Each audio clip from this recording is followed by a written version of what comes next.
What's up, guys? This is Sam here with 34th Overcast Division, and today we are doing the Springfield Prodigy.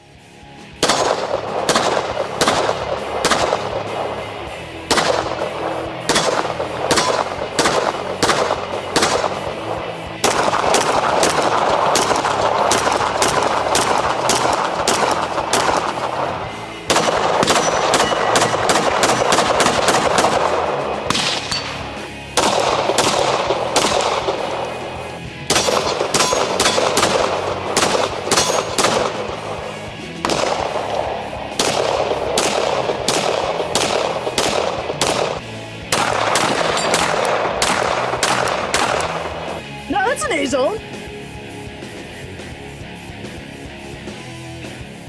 If you haven't hit that subscribe button, go ahead and hit the subscribe button. As you know, when you do that, YouTube's algorithm, piece of crap that it is, will go ahead and push said channel a little bit more. Especially if you hit that notification bell. Like the video, comment, interact with it. It makes YouTube go, oh, hey, people actually like this stuff. Which for any of us gun tubers, no matter how small like ourselves, or how big like Granddaddy Flannel, it helps out. So if I haven't said it already, we are doing this Springfield Prodigy. And whose Springfield Prodigy we are doing is Ted. Yeet. Now Ted, if you've followed the channel, he has provided us ammo before, and we gave him a shout out for that. Much deserved, of course. Ted is a friend of the channel. He will more than likely be coming on a lot more often, which is good, because doing this just with Spencer might actually drive me insane. So one other thing I gotta point out, yes, we do shoot on a private range. However, that is private property owned by a third party, another friend of the channel, if you will. That friend also has friends who come out and use his range, because if you haven't noticed, it's a wicked sweet range. Wicked sweet range. Can I speak today? English, motherfucker, do you speak it? If you haven't noticed, it is a wicked sweet range. So yes, this video for the Springfield Prodigy and the Springfield Ronin 10mm, there will be some background noise. Are we good? Unavoidable in this instance, unfortunately. I do apologize, but it is what it is. So one thing I know, I'm gonna, as I go through the facts and the modifications and all that, I'm gonna be cutting in the shooting footage. So we did some drills, we did the build drills and Mozambiques with the Prodigy, all three of us. No shot timer, because we don't own one. We weren't exactly going for speed either, we were going for accuracy. So do forgive us for not rapid fire dumping this thing. Just having fun, man.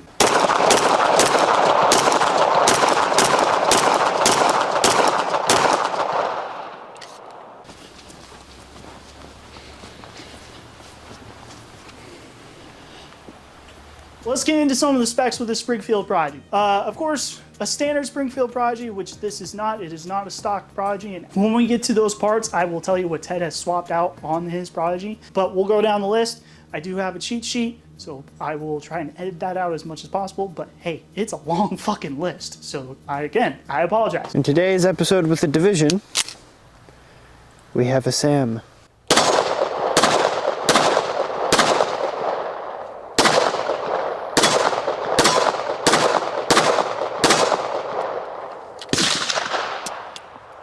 Springfield, they do two physical models of the Prodigy. That is going to be a 5-inch and a 4 1/4, standard 1911 sizes. Again, I say 1911 because Springfield calls theirs 1911 DS Prodigy. If you didn't already know, sidetrack for a moment, if you didn't already know, Staccato STI, they own the rights to the name 2011. So although physically this is pretty much the same as a Staccato, physically, hold on, like the Bull Armory, like the EAA Corps, all those other double stack 1911s, they're basically 2011s. And for ease of me speaking, even though I don't know how to speak English anyway, I'm just gonna keep calling it a 2011 anyway. You get your 5-inch and your 4 1/4-inch models. They're both double stack 9mm. They don't do any other calibers like the EAA guys. With those two models, Springfield will ship them with or without their Dragonfly optic. Again, it's kind of their own thing. It looks a little weird. I'm not a big fan of it. I haven't heard anything good about it either. It is what it is. So that being said, there are 4 SKUs in total for the Prodigy. 2 with optics, 2 without.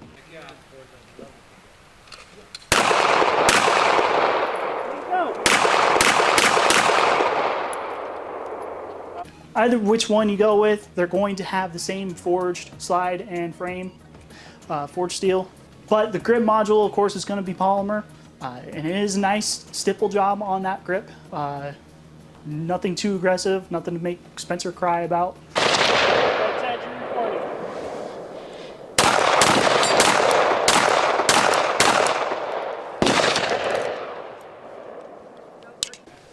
4 A's, 2 B's?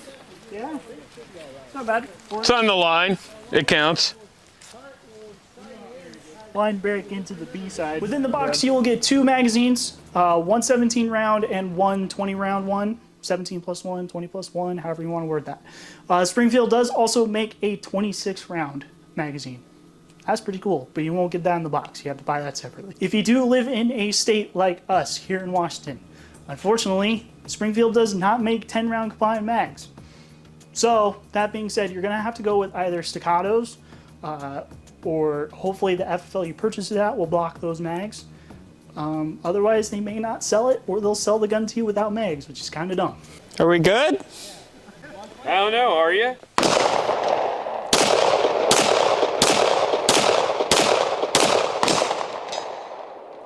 Feel good about that? Better than both of y'all. And yes, I did say staccatos mags, because staccatos mags and any other magazine made for staccato will also fit in the Prodigy. So the Prodigy is optics ready, and if you haven't noticed already, we have the Holosun 509T attached to this one. While Springfield was developing this, they got with Agency Arms, yes, the Agency Arms, to develop their plate system for their optics. So they call it the Agency Optic System, AOS for short. Every optic you put on there, depending on the footprint, you will need to go to Springfield and get those plates. Oh shit. And they're not cheap. AOS plates are about $129 each. Now, at least there isn't any kind of discrepancy depending on what optic you get. One won't be cheaper than the other or more expensive. It's $129 across the board. Ted the mic. Ted got a mic. A zone, B zone, and an A zone. Howdy do. Howdy do, howdy do. Hey. It's an A, a B, and an A. No, Alpha, Charlie, It's not a Charlie. That's a B. A, B, Bravo. A. Bravo, whatever. Alpha, Bravo, whatever. He's better than us. He's also a competition shooter. We're moving down to the trigger. Skeletonized, of course. Same with the hammer. Pretty standard with any fancy 1911. You do thankfully get an ambidextrous safety, and it isn't a larger ambidextrous safety, so that is good. If you're a left-handed shooter like myself, that way you can actually rest your thumb on that safety like you should with the 1911. Pulls in beat. With a smile. Hi, sir. How we do, Sam? He's walking her in. Ooh! Ooh! We got 2 Charlies. Yeah. We got 2, 1, 2, and the beta. Oh, how do you feel? How do we feel today? Do we have anything to say about ourselves? I shoot to the right. You're a terrible shot. I- Thoughts, Ted? We'll see what happens when you shoot. Touche. Yeet. Sam has more to say. Yeah. Still an A zone. No, that's an A zone. For the iron sights, it is the same, similarly the same U-notch system that Springfield has on their Echelons and Hellcats and all that. I do believe it was missing the white U on it, but otherwise, physically, it's the same thing. For all you press checkers out there, you do get your forward slide serrations. Cool. And the same serrations in the back.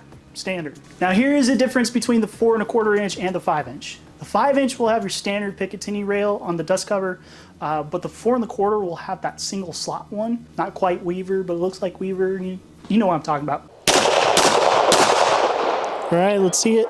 That was terrible. I Let's missed see the it. third You shot. gave me so much shit that I mine was did. terrible. And let's see here. We got 2 A's. 2 A's, but I missed the where is headshot. your headshot? Yeah. It's not there. I shot over. Yeah. Yeah, that did Yeah. happen. Good job. Hey, my A zones were there though. They were Yeah. there in the A zone. That's important. You're in the A zone. And that A zone too. Yeah. And then the kicker. So the MSRP, Without optic, you're looking at $14.99. With the Dragonfly optic, you're looking at $16.99. Yeah, you should be able to find that a little bit cheaper on the street price. I've seen them as low as about $1,100, $1,200 for without the optic, and up to $1,400 with the optic. Okay, so now we get to Ted's notes of what he did to the gun. And yes, I'm going to read these off. And I decided to write these down with my 6-year-old's giant ass pencil. So, Ted also said he threw in an EGW one-piece guide rod. So the Prodigy's guide rod is apparently a 2-piece. If you like 2 pieces, cool. If you don't, like he doesn't, there you go. Now, one interesting thing he did though, or at least he told me he did, with that EGW guide rod, he put back in the Springfield recoil spring on it. So what he was finding with that EGW spring is that it was causing too many failure for batteries. So it wasn't going all the way into battery, and that's with 124 grain ammo. So he swapped it back to the Springfield Army one. At that point, it ran just fine.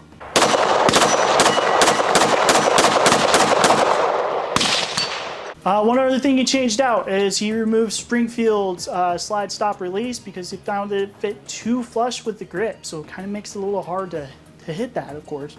So again, he swapped it out for an EGW extended one.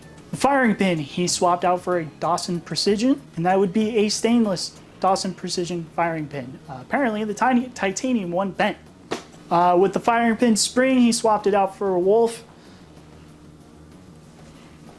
And then the final modification he made with the firing pin spring, he swapped it out with a Wolf 1.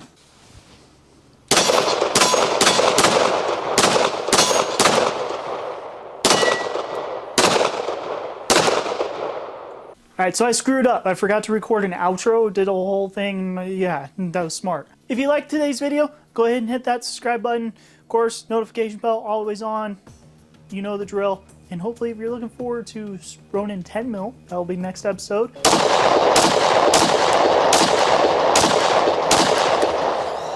And suppose, don't you even think about it, cat. And supposedly, we're doing something with Undisclosed Amico here pretty soon, so stay tuned. Loki, I swear to God, this guy, he just wants to be on camera so bad. So yeah, till next time, everyone. How's our battery life doing? Because I keep fucking up. Does that say 56%? Fuck!